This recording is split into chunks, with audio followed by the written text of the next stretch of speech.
Excuse me.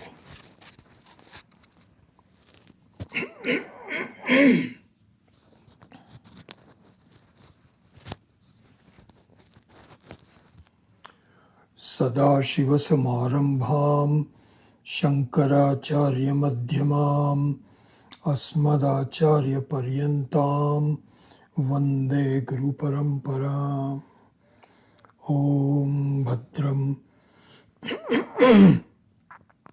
Karnebhihi Shrunuyama Devaah Bhadram Pashyema Akshabhiryajatraah Sthirairangaistushtvagum Sastanubhihi Vyashema Devahitan Yadayu Swasti na Indro Vrittashravah Swasti nः Pusha Vishwavedah Swasti nastarksho Arishthanemi Swasti no Brihaspati'r Dadatu Om Shanti Shanti Shanti. Om Sahana Vavatu Sahanau Bhunaktu Sahaviryam Karavavahai Tejasvina Vadhitamastu ma vidvishavahai. Om Shanti Shanti Shanti.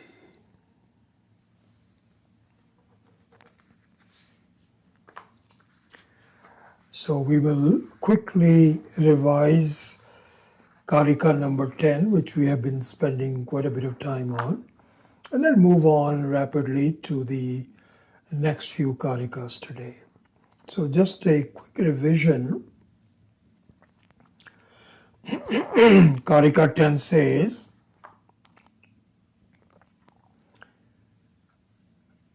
Turyaha vibhusmritaha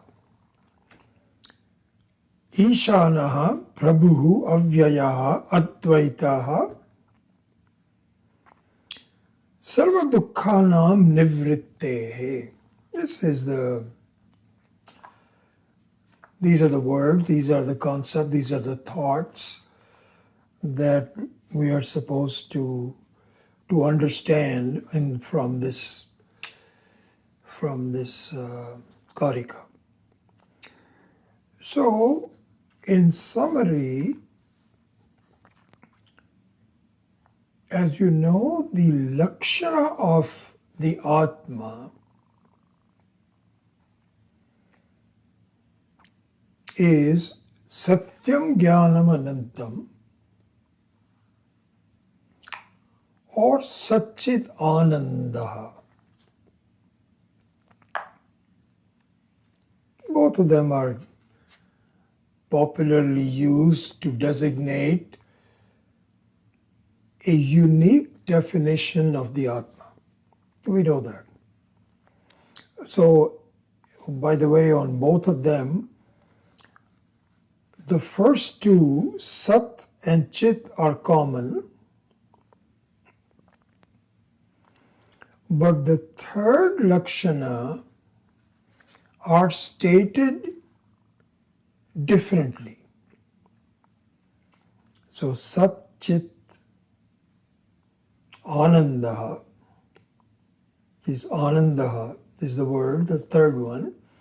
And the other Lakshana is Satyam Jnanam Anantam. So Satyam Jnanam, Sat, Chit remain exactly the same. And before we come to the third one, just a summary of the first two. So, the Lakshana of the Atma is Satsvarupa. Satsvarupa means under no circumstances is it limited. Nothing limits it. This is what we have to really grasp very clearly. I think I'm limited. I'm limited by time, kalataha parichinnaha, limited by space, deshataha parichinnaha, and limited by other things in the whole creation. vastutah parichinna. But Advaita says, listen, please do a viveka, make a distinction. Is this sense of limitation belong to the Atma, or erroneously what you consider to be the Atma, which is Dehatma Buddhi Swarupaha Anatma. You have a collection of hardware and software. Hardware is the Deha, software is the Buddhi, the Manaha. Are your limitations due to something which you are seeing rather than something that you are? And if you do this viveka, you pursue this line of teaching, what you come to realize is that you are erroneously ascribing a sense of limitation to the Atma. This is what is really the whole teaching is all about. So because avyayaha in this word, avyayaha means that kalataha natu parichinnatvam tvam asti. That really, if you look at it, time does not limit you. How can it be? Because even when I was young, I was a baby, I am looking at myself that I'm a baby. Then as you became a toddler, I don't know, sometimes I kind of remember my very early childhood, very early. I distinctly remember, probably the most important thing is, when my mother left me at the kindergarten. I don't know what age I was, I guess, 5, 4. And I distinctly remember the feeling that I am being abandoned. My family is not there. I am in, other kids were looking, I still remember that. And the teacher was saying, please sit down, we welcome a new member in the class. Very discomforting. And how that whole scene was there. But who remembers that? I. Same I.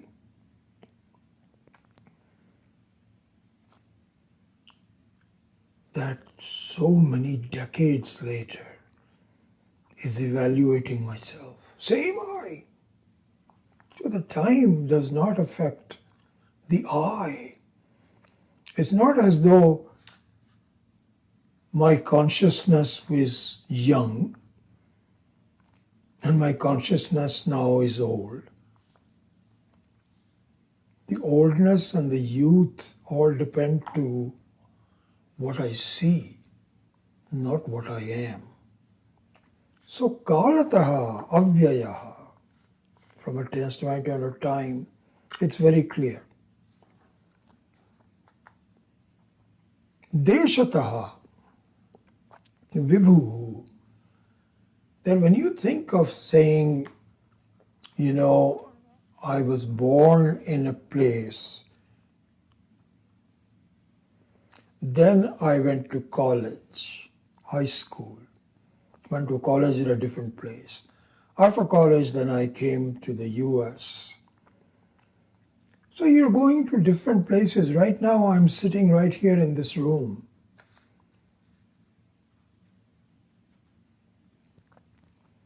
So sure, from a body-mind complex standpoint, you are limited. But I am here. I am here. I am here. That I am, that evaluates where you are, is not affected by space. So Vibhuhu means that from the standpoint of time, or from the standpoint of space, you're not limited. Then comes the Advaita. Advaitaha sarvabhavanam. That's the third thing. Kalataha apparichinnaha, deshataha aham apparichinnaha, vastutaha aham apparichinnaha. How? Because the lakshana of Sat and Chit, Chit also, you can say, this is something we should see, very easy to see, we just don't give enough importance to it. I am aware, I know, I am aware. Does that ever change? See, that's the important thing. See, anything that is borrowed has to be given up, isn't it, at some point in time? But that I am aware is not borrowed. It is me. I am aware, I am aware. So the Chit, Jnana Swarupatvam, belongs only to the Atma. Because any other thing, so this is what I'm talking about, is Advaita. See, I'm explaining Advaita in this particular line of thinking. Because the Lakshana of Sat and Chit cannot belong to anything other than the Atma. That's the point. There is nothing else which is Sat. Because I always am. But other things either are or not. So they are not Sat. They fail the test of what is Sat. They fail the Lakshana of Satyam. You see, this is what has to be seen.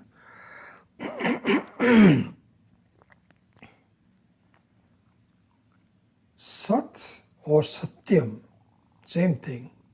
The very aspect of Sat is called Satyam. You can say the very essence, the very quality of Sat is called Satyam. Same thing. So the very definition of Sat is one which is never not there. Under no circumstances it is not there. That is the definition of Sat. Can that definition, this is almost like a filter. You look at everything in your life and you examine this imagine this being a filter. And you look at everything and you say, does this pass the test? Yes. Does this pass the test? No. You look at this filter. What is a filter? Sat Swarupam. Does it belong to anything else? No. It disappears. Things change. They disappear. It only belongs to the Atma, Satsvarupam. So what that means is, anything else does not limit me. Aparichinna. So this is what the point is. The definition of Advaita is that vastutaha, from the standpoint of things, the presence of things, I am not limited. I am not limited by time, I am not limited by space, and I am not limited by anything. Why not? Same mistake that we made from the standpoint of time and space. When I say something is limiting me,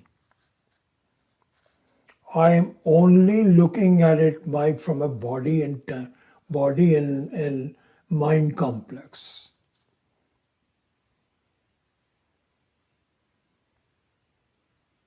Not from the standpoint of the Atma.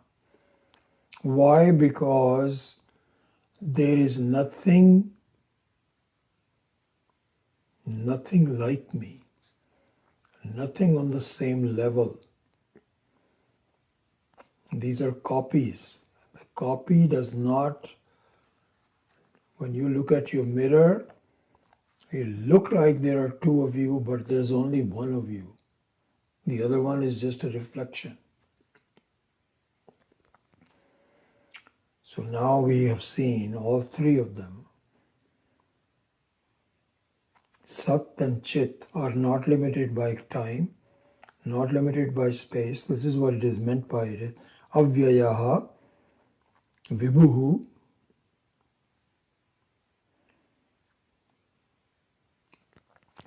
and Sarva Bhavanam Advaitaha. These are the three things. Okay? Now comes the difference of words between Ananta and Ananda. So that analysis has not been done yet. But in using, so it's very interesting. Ananta means unlimited.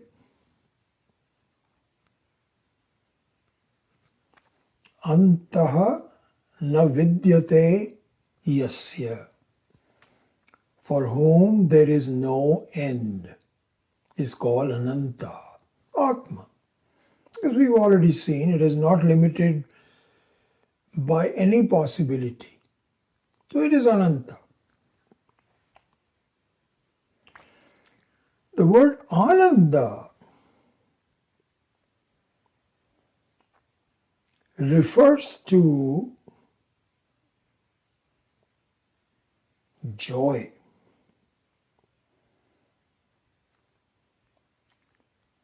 happiness. So, space is also Ananta. But space is inert.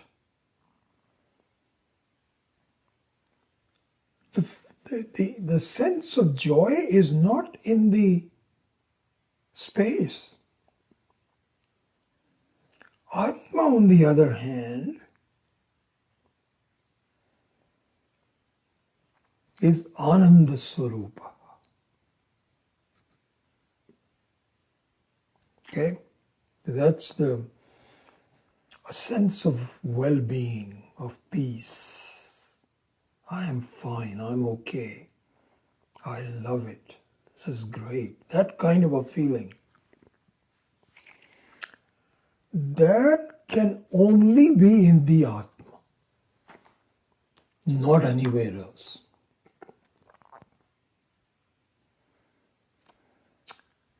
And so now, very interestingly, this is the one I want to point out.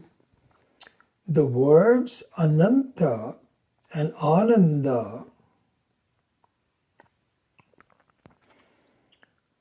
You know what those two words can be defined as? Synonyms. Synonym. They are not two different. So another definition in Vedanta is used, I think we have talked about this. It's called Samanadikaranyam. It's a very technical word. Samanadikaranyam. Samanadikaranyam means they both resolve on the same vastu. Two words, Ananta and Ananda. But in a way they are synonyms. Why? Because the definition of a synonym is you may use different words, but they resolve into the same vastu. So here Ananda and Ananta both resolve on the Atma alone. They can only resolve in the Atma. Nothing is Ananta.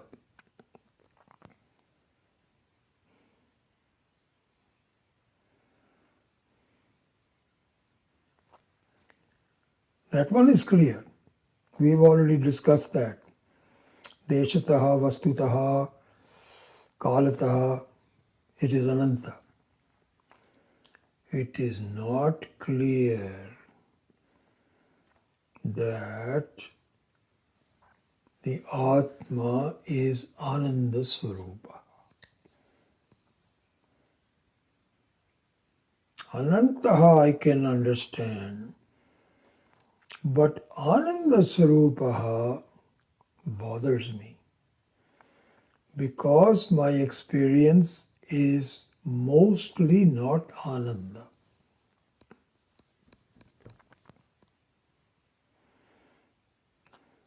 So, the mind, my thinking, my ascertainment, my conclusion resists looking at Atma as Ananda Swarupa. The Shastra knows this. Nothing surprises it. It says, we know.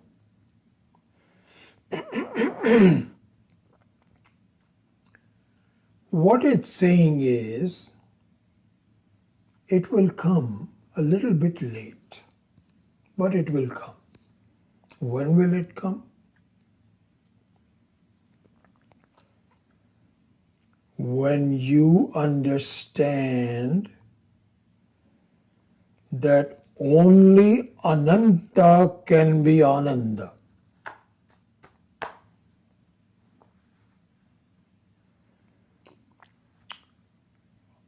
Any sense of limitation is not Ananda. Parichinnatvam is not Ananda.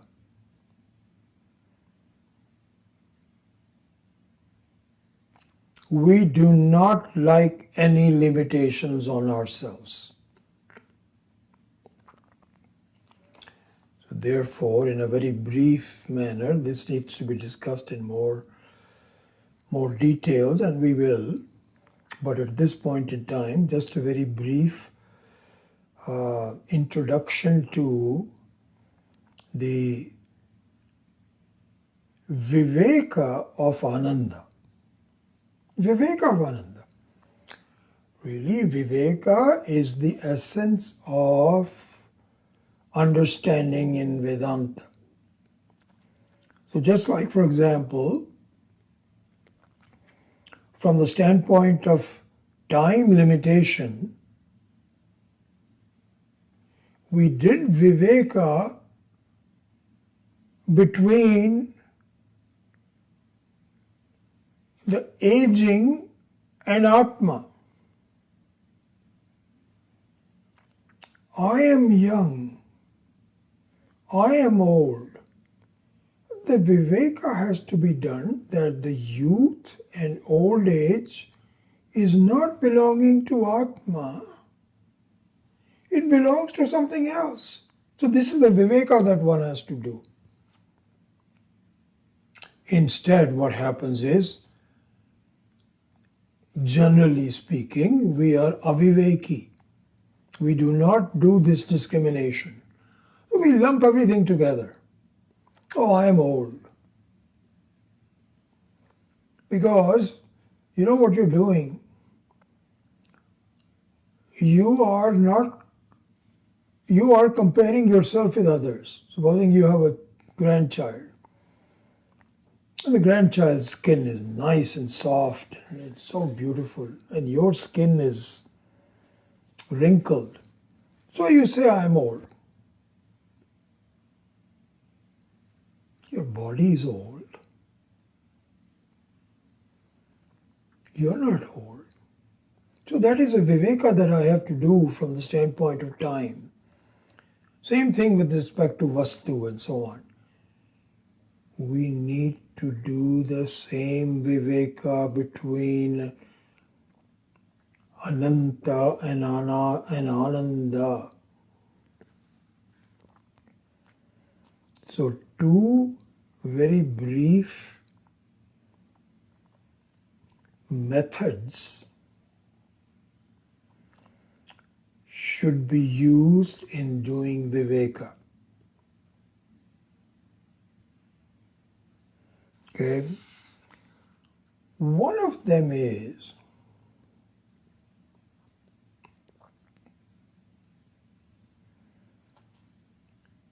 the following way of thinking. There are two ways of thinking about ananta and ananda. The synonym, the fact that they are the same thing. One of them is, what is it that you love the most? This is one line of thinking. The viveka has to be done. Thinking, following, ascertaining, concluding. That meant. Because the way we make a mistake is we don't think. It is very famous in the statement in Shastra, avicharita siddham dvaitam.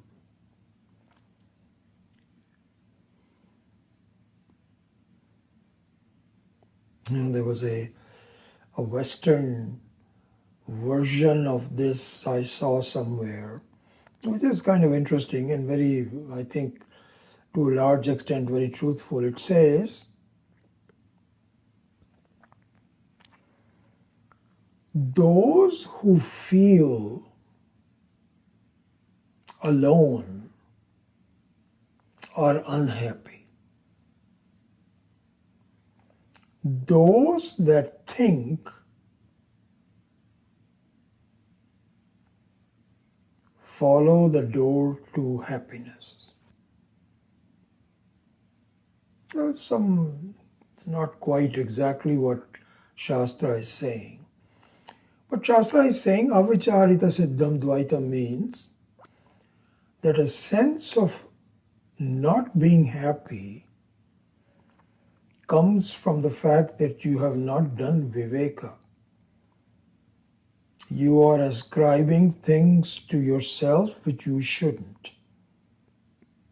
You are unnecessarily loading on a false idea of who you are. This is the cause of your problems. Avicharita siddham dvaitam.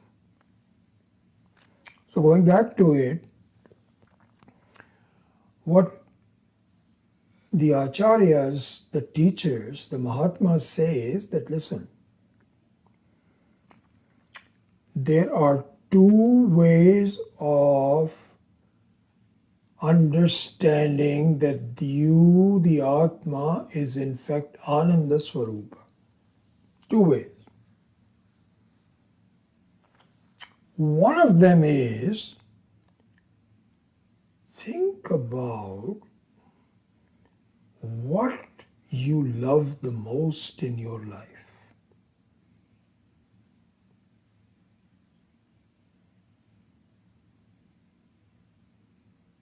Think about that. It will be easy for you to conclude if you think about that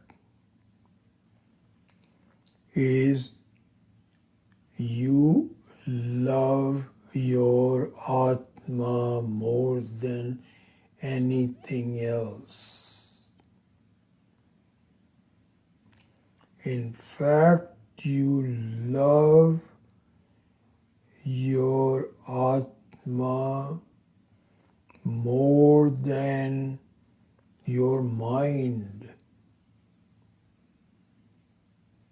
This Viveka is proven by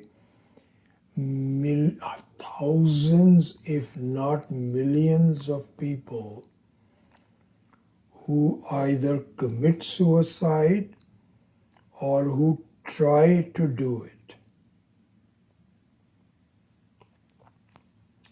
The statistics of suicide is amazing.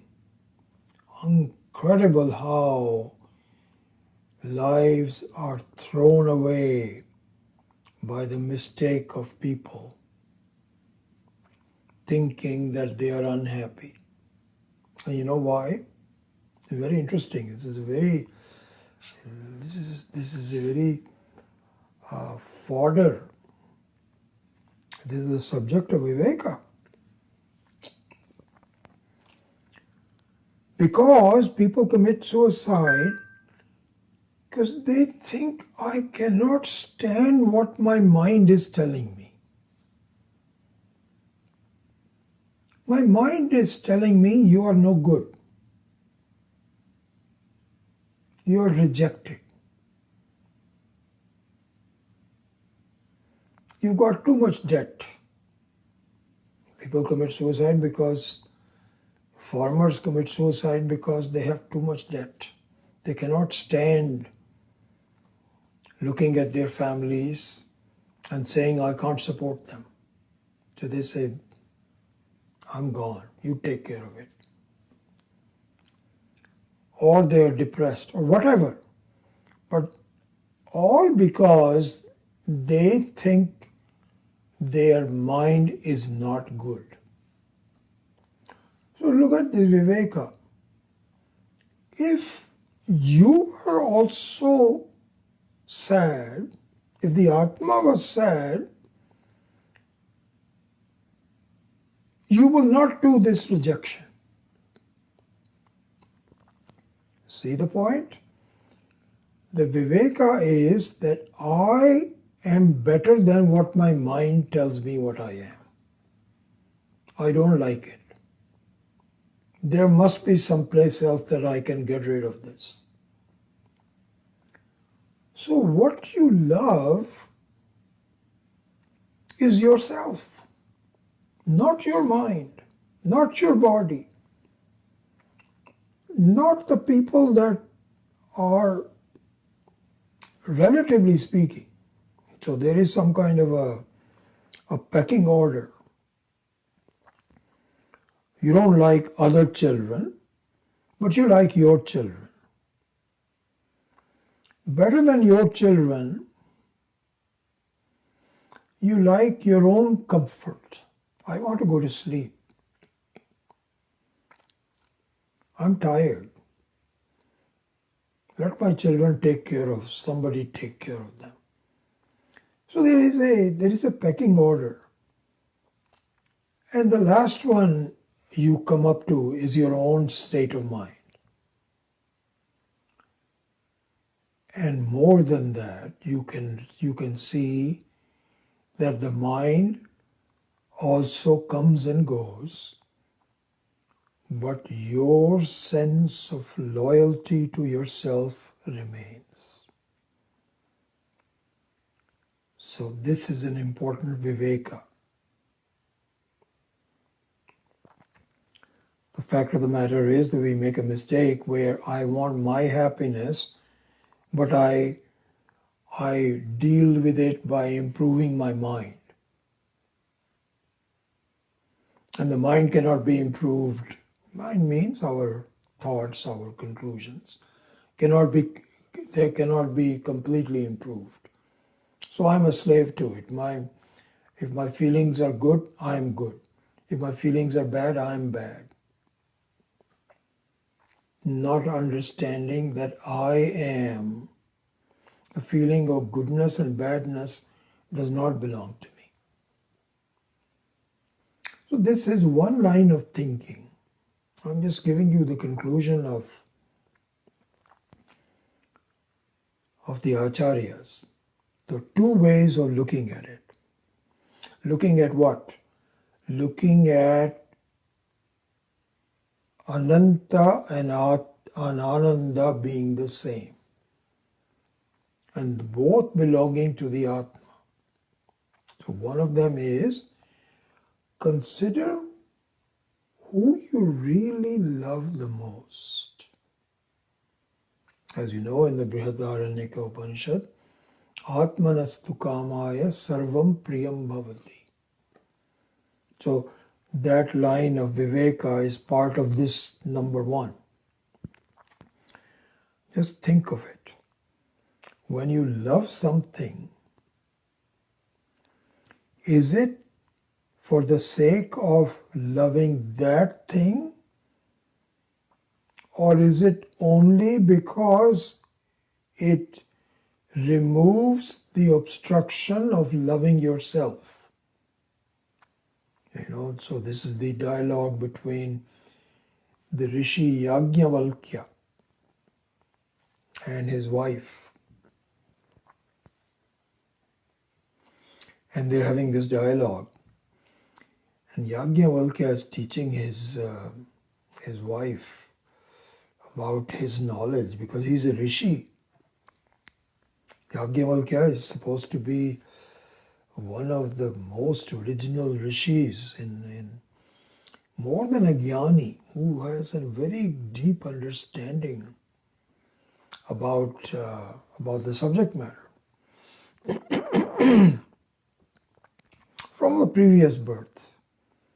They might have been a swami or some jnani or something, but before they became Brahmanishta, their body died. So, but this one, the rishi, is the one who has done a lot of previous work, but they know. Anyway, so this is a dialogue between. So he's saying, my dear, consider this. If you say you love me,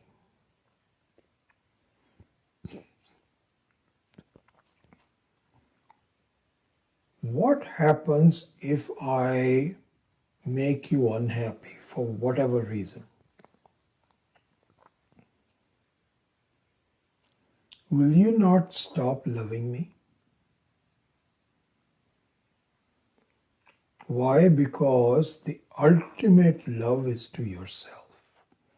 And if someone is helping discover your love for yourself, you like it. But the moment they obstruct it, you give that up. But you never give up the love for yourself. Atmanastu kamaya sarvam priyam bhavati. Only for the respect to yourself. So anyway, in conclusion, do a viveka as to what is it that you love the most, and see things with respect to that truth. Number one. Let's go to the second method of discovering the Ananda. So at the various places, these two methods are discussed.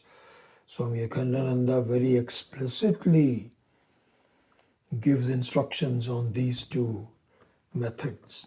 What is the second method? The second method is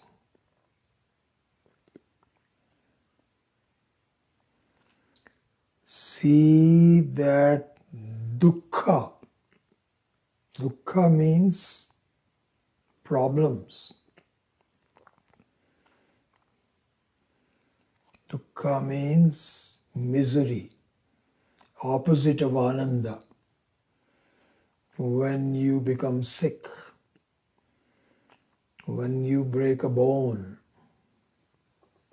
when you fall down, when you have a stomach upset, when you have a headache. So really sort of interestingly, just on the side, dukkhas as opposed to sukha, which is ananda. Dukkha can be one of two types, broadly speaking. One is physical dukkha. The other one is mental dukkha. Body-specific dukkha and mind-specific dukkha. Out of them, believe it or not, if you really think about it, the body-specific dukkhas are much more contained, infrequent, damaging,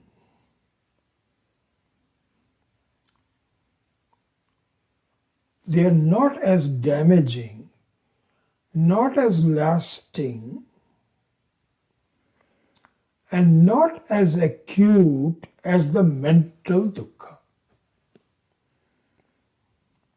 And in fact, in most cases, the physical dukkha, we are able to distance ourselves from. So, supposing you break a bone in your ankle,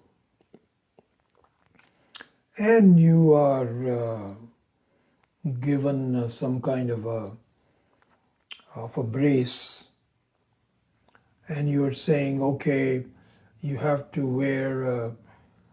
you have to be on crutches for 4 weeks, I don't know, something like that. So you accept it. You ask somebody asks you, hey, what happened? Oh, I fell and I broke my ankle. But I'll be okay. I'm just supposed to be there for 4 weeks, and after that I'll be okay. So you are able to get a sense of freedom from the physical dukkha. Mental dukkhas, on the other hand, are more subtle, more lasting, more damaging to yourself. They don't have a very specific start and end. We were just talking about it at the social get-together the other day.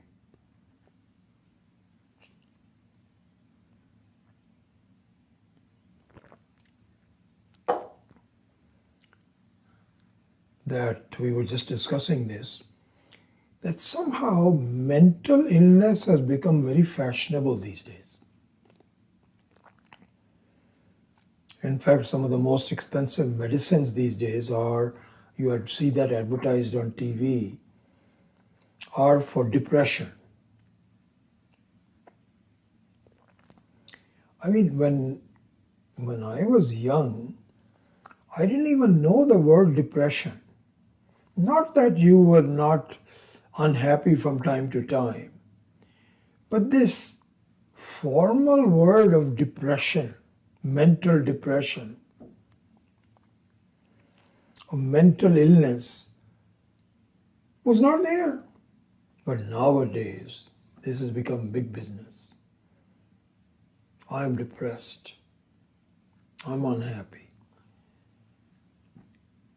All the way from psychiatrists to psychologists and self-help books and medicines and, all these kinds of things, much more obtuse. So the mental dukkha is more more acute than physical dukkha.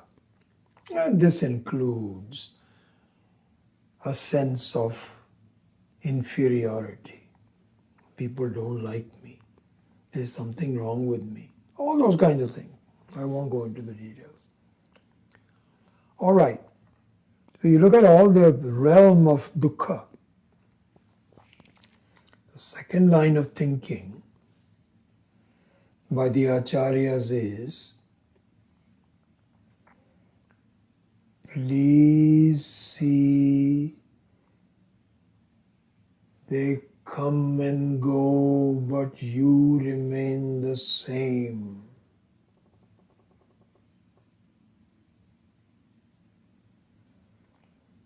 This is also viveka.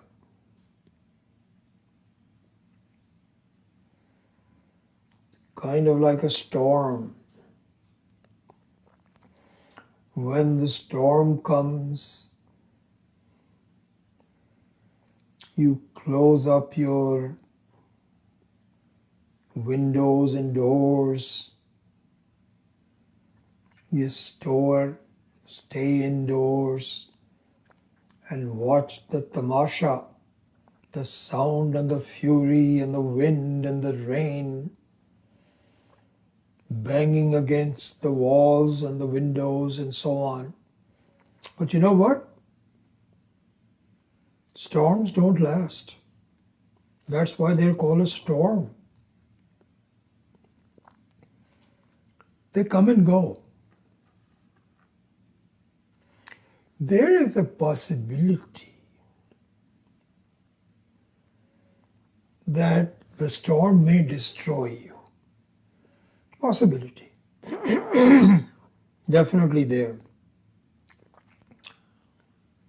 But you know what? According to what we say, if you lose your life, it's a blow. Why? Because to start a life is not easy. And it's not quick. You have to take a long time. But it happens. That's okay. You're born again and so on. So this line of thinking is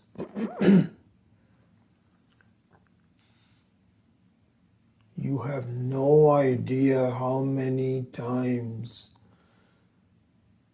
you have been born, how many times you have died, how many times you have been insulted while you're alive. But they all come and go. But you remain the same.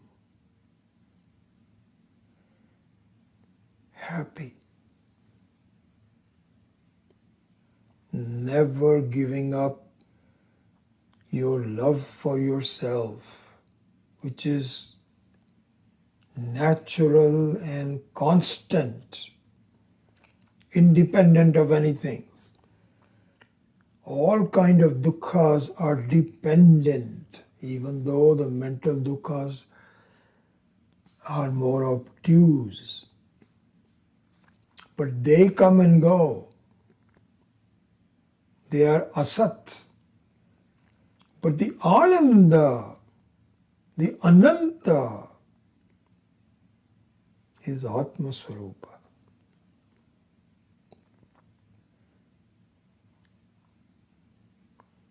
And if you think about that, this is very common knowledge that, supposing, God forbid, one loses a family member.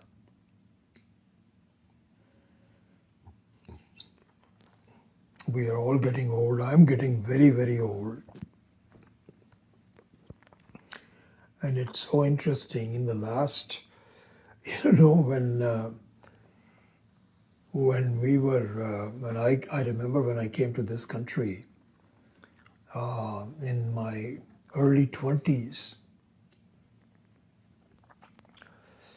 and you look at your experiences, who you had friends, who you got married to, and so on and so forth. It had one set of experiences. I remember when we would go back home to our parents. I remember that. I'm sure this is common to all of you. My mother would say, something very sad happened.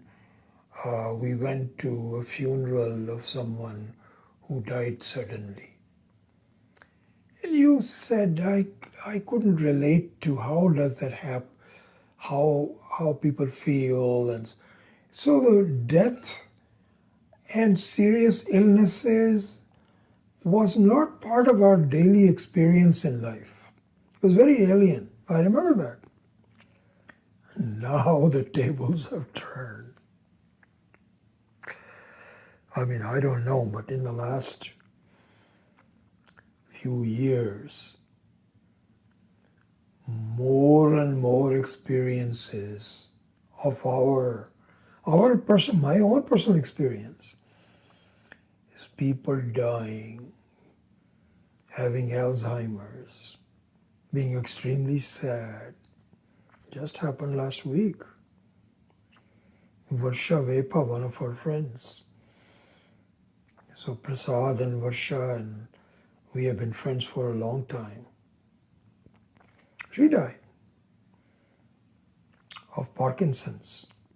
So my wife and I just went to, in fact, last week I went to two funerals. Well, in case of Varsha, I didn't go to a funeral, but we went to console our friend Prasad Vepa.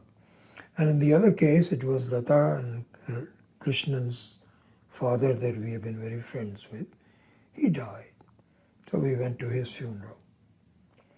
But the point I'm making is this. In all cases of people that survive, husbands, wives, mothers, children, whatever it is, whoever is surviving, is beset by the dukkha of some death or something only for a short time. This is the second way of looking at the Atma. Because, this is a good way to look at it. I have sukha and dukkha both in my life, everybody's life. The question is, if there is something which is a combination of sukha and dukkha, like for example, it's kind of like black and white. So supposing you have both black and white, the question is your nature sukha swarupam and dukkha is an imposition, superimposition. Superimposition means that the basic vastu is this, something gets on top of it and can be removed. So if that's the situation, then the question is my nature sukha swarupam and dukkha is a superimposition? Or is it the other way around? That my nature is dukkha swarupam, is the nature of sorrow, and occasionally I become happy. Which of these two is correct? This we have to do viveka. And we don't do viveka, so therefore what happens is that whatever happens to me, I just take that to be myself. Not understanding that there is in fact a temporariness to it.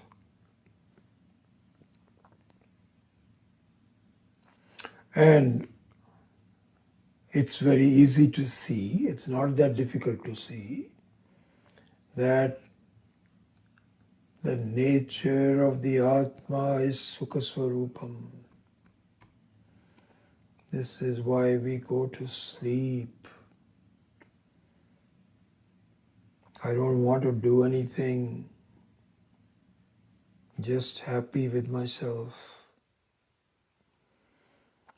And when something happens in my life, I tolerate it, but it goes away to my own state. People become unhappy when their loved ones die. But 2 weeks later, as Swami Akandananda was saying, I think I had mentioned that in one of the classes previously. This is an actual case that Swami Akandananda was saying. He says that one time there was a devotee who was a businessman. He came to him and said, Swamiji, my life is ruined. My wife died unexpectedly, and I have nothing more to live. I just want to commit suicide. Swamiji said, no. Don't be foolish. You've got children, you've got businesses, and so on and so forth. I know how upset you are. Just be okay. He says, no, Swamiji, no, I can't live. She was my life. Swamiji said, okay, all right, just calm down. Swamiji says, just a few weeks later, somebody was driving me in a car, and we passed by this fellow who was eating golgappas on the street with some friends. And I told the driver to slow down. And I just watched the tamasha. He was having a ball. He was eating more golgappas. He was slapping hands with others. And he was I felt so good. So good that he's back to normal.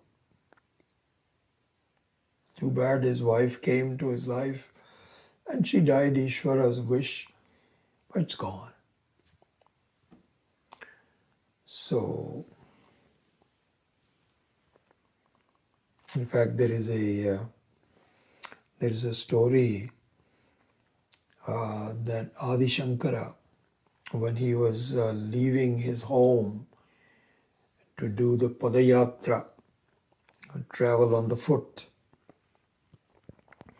his mother was distraught that, you're never going to come back. Same thing happened when I told my parents that I'm leaving to go to the US.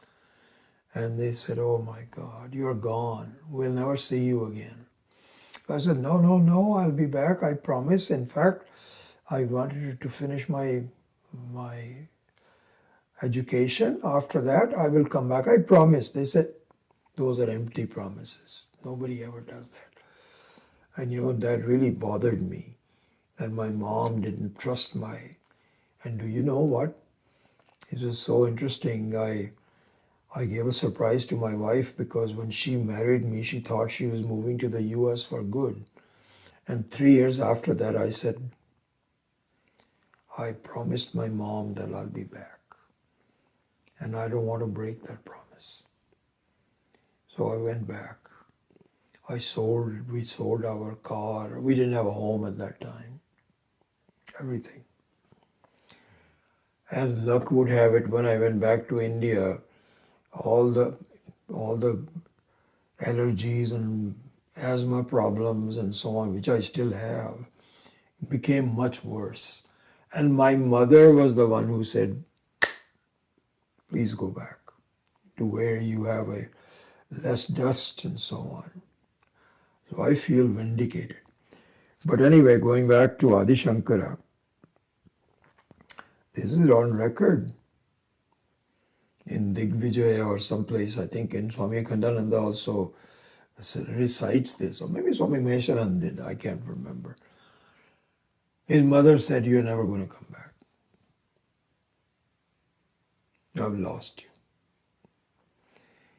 And Adi Shankara said, "Mother, do you know how many sons you've had in your life, in your previous life? Do you know how many daughters you've had? How many mothers? This is a chakra, a time, the time of wheel of life, wheel of time. That comes, people just go and come back. But you remain the same. Things happen to you. Don't worry about it. It's okay. Think about yourself, who you are." So this is the second line of thinking about Ananda. So, in the line of thinking of doing Viveka, one of them is Prema Aspadam, who is the ultimate recipient of love. Think about it and act accordingly. Even your mind is not you. You are the one who is observing the mind. Always remains the same. Satyam Jnanam Anantam. Ananda Swarupam. Satchidanandaha. This is one line of thinking. Think about that. Do not give up. Who are you? Who is the very essence of love, the essence of happiness? Don't get involved when he doesn't love me, she doesn't love me, they don't like me. Leave all those things. Just think about who you are. Here Swami Akhandananda makes a very beautiful, I tell you, this is out of, I think I've been saying this, that I think in the last class I said this. This is really very important stuff for me. What he taught me.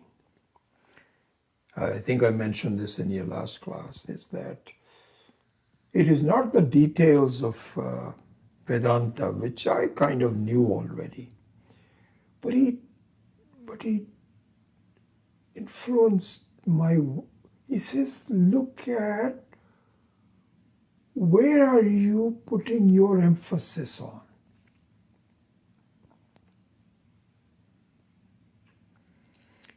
If you are putting your emphasis on the world around you, which is what we do, how do I do this? And we become, somewhat happy, somewhat free from problems by sadhana and this, that, or the other.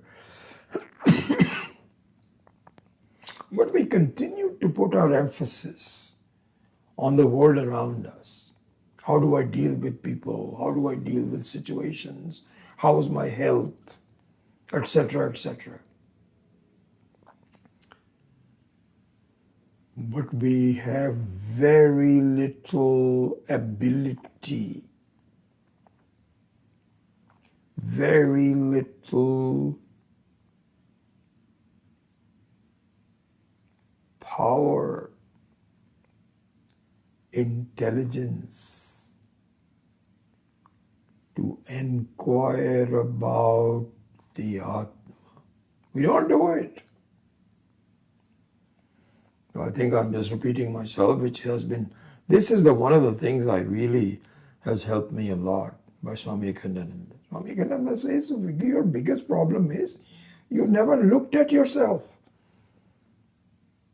You don't know how to do it. You're only dealing with things that you are around you. about this time that you looked into it. You won't even, first you have to start.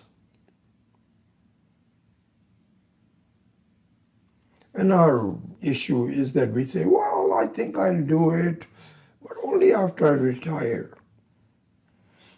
Right now I'm very busy. I've got work to do and so on. That day will never come. You think that people that retire look at their Atma?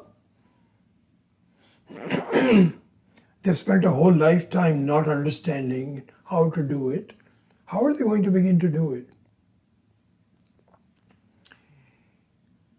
So, Swami Khananda says, I cannot believe how many times people say, Swamiji, all this makes sense. How come I don't understand it? How come I don't get it? Whatever you're saying really makes a lot of sense. Swamiji says you have not started to look at yourself. You don't know how to do it. You can't even begin. You're just giving it lip service. Oh, I'm studying Vedanta. I have Bhagavad Gita, and Upanishads, and so on and so forth. If you start examining you are, this is the whole message of Ramana Maharshi. Who am I? If you really start looking into it, you will see, my God, I can't believe I never really did that before. This is where the real treasure is. So really speaking, so the understanding of Ananda, I was hoping not to spend that much time because I was actually prepared to. It's going to be very interesting. From next week on, we are going to Karikas number 1 through 15 very quickly. Yes, very, very quickly. In one class, I think we'll do 4 or 5. And I was hoping to even start on that today. But I think I might just at least say it. And then we will. But then I decided that we have not spent enough time on the Anantyam and Ananda Swarupam. And so I thought I would bring out the two methods that the Acharyas point out. One which is that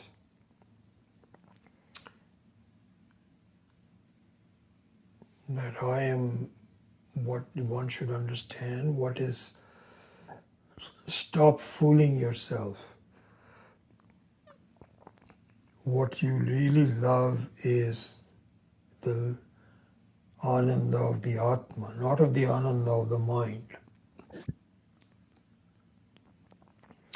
And the second one is that this Ananda that you are now looking at outlasts everything else. They all come and go. Even lives come and go. But you remain the same. Think about that. One who was never born, who has always been there. From day one of this life, day one of any life, same person. Until you appreciate, at least start some baby steps. There's a lot to be done. A lot to absorb, not to be done in the sense of doing, but more on understanding. So we'll talk more about that. So what I think I will do, another few more minutes to go, let me at least pronounce the Karikas that we will now take up as a group. So number 11. I don't know if you have a book or something, but I hope you do. So I think what I'll do is just pronounce 5 Karikas. And then we will look at the meaning of that next time. So number 11.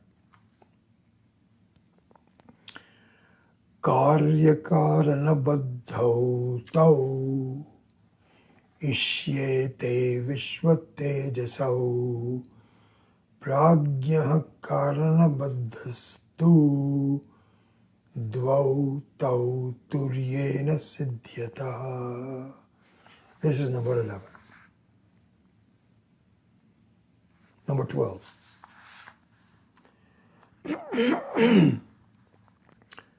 Natmanam naparans chaiva nasatyam napi nritam. Sorry, nasatyam napi chanritam pragya kinchana sarveti turyam tat sarvadrik sada. Number 13. Dvaitasya grahanam tulyam ubayof pragyaturyayo bijas nidayutaf pragya sachaturyena vidyate. Number 14. Swapna nidra yuta vadyau pragyastvasapna nidraya pragyastvasapna nidraya na nidram naiva cha swapnam turye pashyanti nishchita. Number 15, last one. Anyatha glinnata swapnaha nidra tatvamajanataha viparyaseta yokshine turyam padamashnute.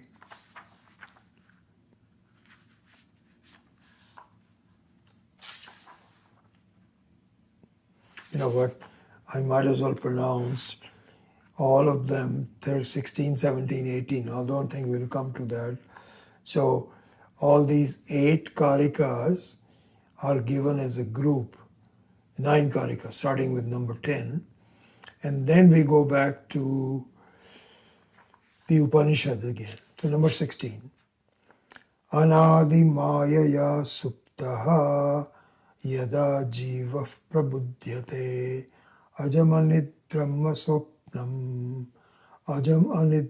swapnam advaitam buddhyate tada prapancho yadi vidyeta nivarteta na samshaya maya matramidam dvaitam advaitam paramarthata. Last one, number 18.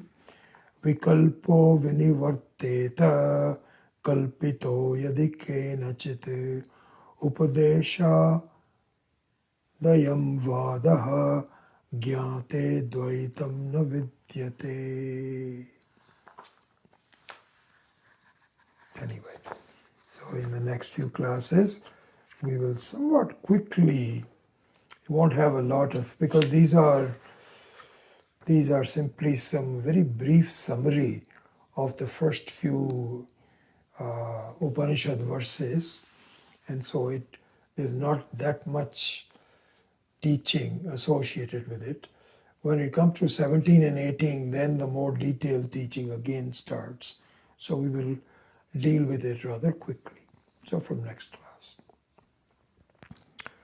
Om Asato ma satkamaya tamaso ma jyotirgamaya mrityorma amritam gamaya.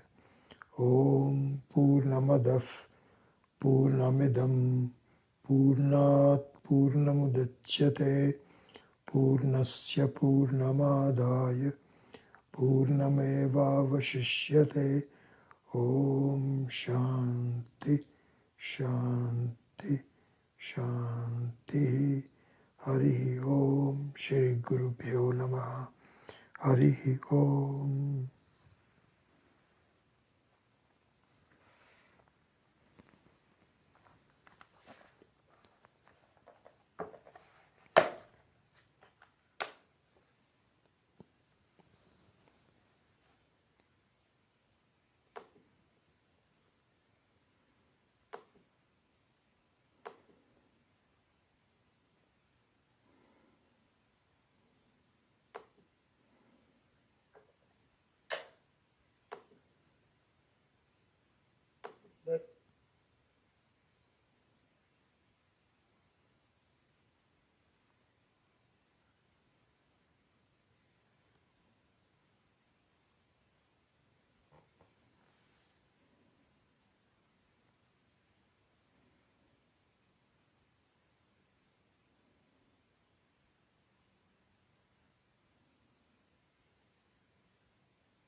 All right, very nice to see you all.